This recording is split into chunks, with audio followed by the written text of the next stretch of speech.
Donc, qu'est-ce qu'un SIL externe? Donc, une entreprise, une organisation peut désigner un SIL externe en dessous d'un certain seuil aujourd'hui, hein, qui est de 50 personnes qui ont accès au traitement, mais ce seuil n'existe plus dans le nouveau règlement.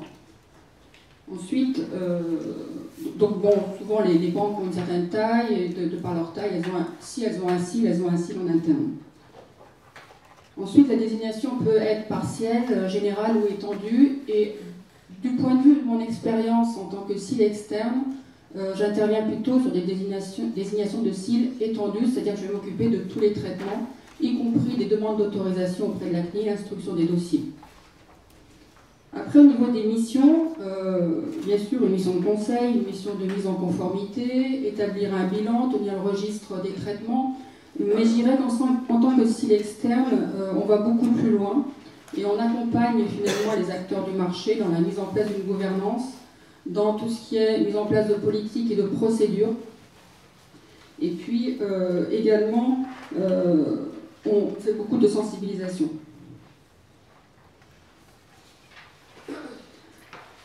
Alors, quels sont les avantages liés à la désignation d'un... Je ne vous ai pas fait suivre, voilà. Voilà, les avantages liés donc à la désignation d'un SIL externe. Alors, tous les avantages liés à la désignation d'un SIL, hein, tout simplement, donc allègement des formalités préalables, tout ce qui est relation avec la CNIL qui est facilité, puisqu'on a la possibilité d'être en contact avec la CNIL beaucoup plus facilement au niveau des accès téléphoniques, par exemple. Ça permet à l'entreprise d'être en conformité. D'autre part, un autre avantage que je vois, c'est qu'on est un point de contact avec les autres SIL, puisque finalement, j'ai été désignée parfois chez des, par exemple, un courtier d'assurance qui avait besoin d'avoir un contact SIL avec ses clients assureurs. Donc ça aussi, c'est un avantage. Après, vous avez aussi, bon, bien sûr, des avantages en termes de limitation des risques de sanctions et puis en termes d'image, c'est assez classique, puisque vous avez la possibilité d'avoir un beau logo avec l'inconvénient, c'est que ce logo est bleu, blanc, rouge, et souvent on me dit, oui, d'accord, en France c'est bien, mais on a aujourd'hui, enfin, la donnée, c'est une vision qui est beaucoup plus globale que la France. Et donc, au niveau des autres avantages que je perçois en tant que SIL externe, de par mon expérience, je dirais que d'abord, c'est une démarche qui est en général initiée par la direction. Et donc, ça veut dire qu'on a le soutien de la direction, et là, c'est fondamental pour bien faire son travail au niveau de la mise en conformité des traitements de données. Ensuite, c'est l'avantage d'avoir une expertise sur un sujet qui est vraiment en pleine évolution et qui demande d'avoir une vision globale, hein, puisque la privacy, c'est vraiment des lois qui peuvent être différentes, qui sont différentes dans beaucoup de pays, et les entreprises aujourd'hui ont forcément des transferts de données, on l'a vu tout à l'heure, donc c'est une vision qui est globale, mais c'est aussi une vision qui est transversale, puisque d'ailleurs j'ai lu un article récemment qui était assez intéressant, qui disait que peut-être le principal frein c'était le juriste, puisque la privacy c'est justement pas seulement le droit, mais c'est aussi une vision qui va sur l'analyse des risques, c'est aussi comprendre la sécurité, la gestion de la sécurité du système d'information. Donc c'est vraiment avoir des compétences transversales sur le sujet. C'est aussi ce qui en fait la difficulté finalement. D'autre part, autre avantage, c'est que l'entreprise n'a pas forcément les ressources internes suffisantes, donc elle peut faire appel à cette expertise. Et puis je dirais que c'est aussi un élément de conduite du changement. Je pense que dans vos institutions, vous êtes vraiment confrontés.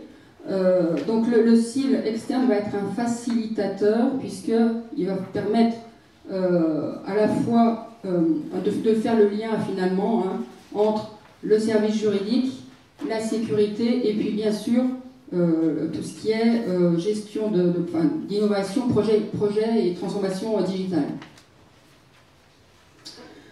Et puis enfin, dernier point, donc au niveau pourquoi désigner un SIL externe, c'est anticiper la réforme avec le DPO dont on a parlé, alors qui ne sera a priori pas obligatoire dans ce secteur par rapport à ce qui est défini au niveau de l'obligation, mais qui en revanche sera bien sûr fortement recommandé. Et comme l'a dit la CNIL, le SIL, enfin le DPO sera un outil, c'est vraiment un outil au service de l'accountability et bien sûr de toute cette évolution vers la co-régulation avec le marché.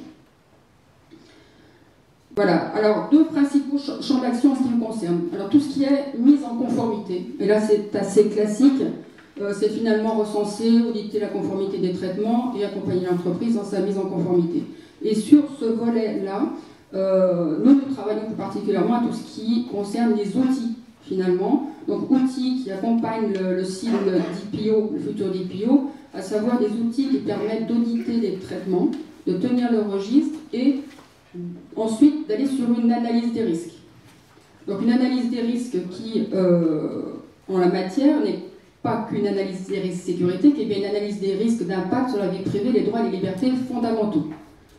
Donc ça, c'est un premier axe au niveau des outils. Et d'autre part, nous travaillons aussi sur des outils de sensibilisation avec un autre éditeur de logiciels qui permettent d'avoir des scénettes qui sont diffusées en interne avec des quiz qui permettent donc de sensibiliser les salariés sur le sujet. Et puis, autre gros axe sur lequel je travaille plus particulièrement, c'est tout ce qui est accompagnement de projets. Donc, projet Big Data, objets connectés, et puis dans toutes les nouvelles technologies qui sont autour de cela. Et je dirais presque que c'est le plus intéressant. Et dans ce cadre-là, je travaille avec tous les pôles d'innovation des structures pour l'innovation et Big Data. Mais je travaille aussi avec des éditeurs pour des éditeurs de solutions.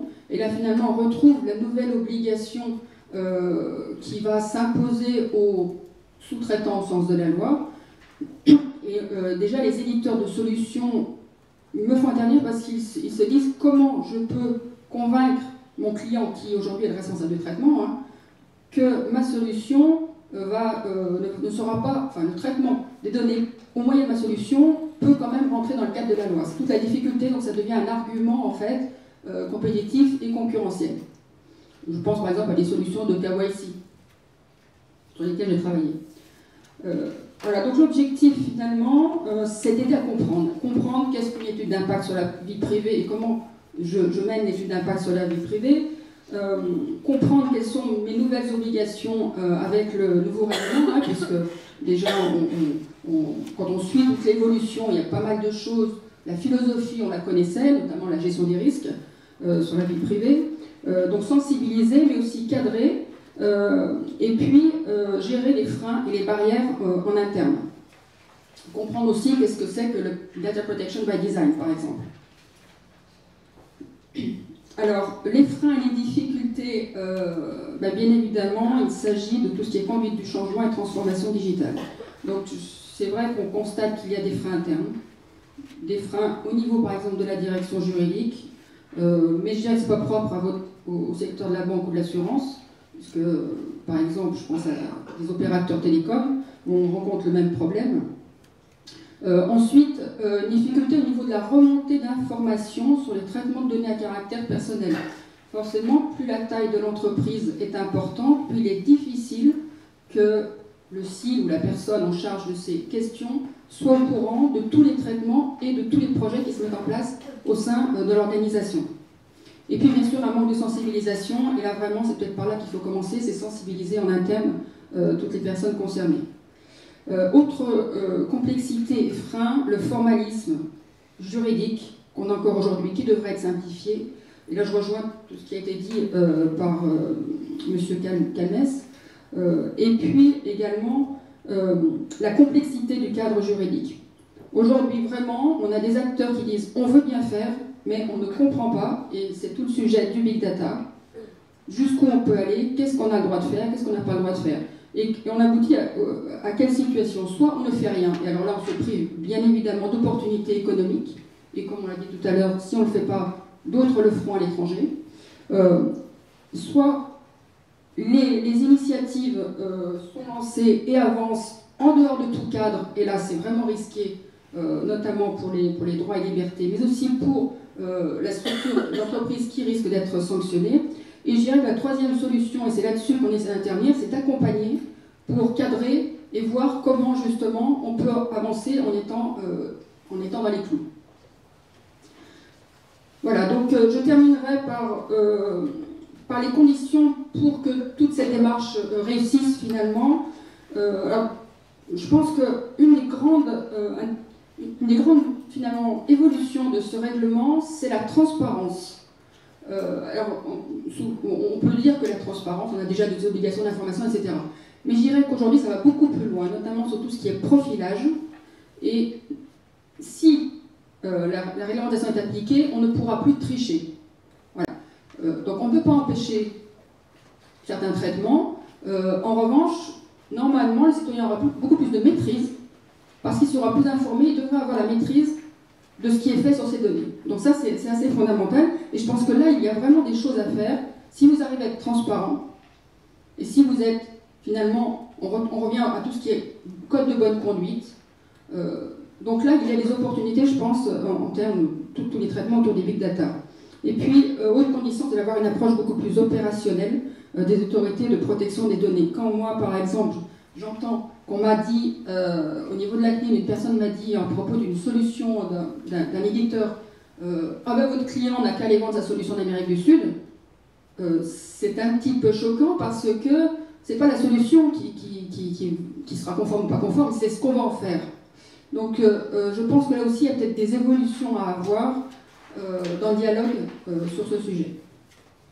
Voilà, et donc je dirais pour terminer que le règlement va dans le bon sens avec l'encouragement de tout ce qui est label, certification et donc code de bonne conduite, puisque je pense que cette co-régulation va vraiment permettre aux acteurs du marché finalement de s'impliquer et d'avoir moins de lourdeur administrative.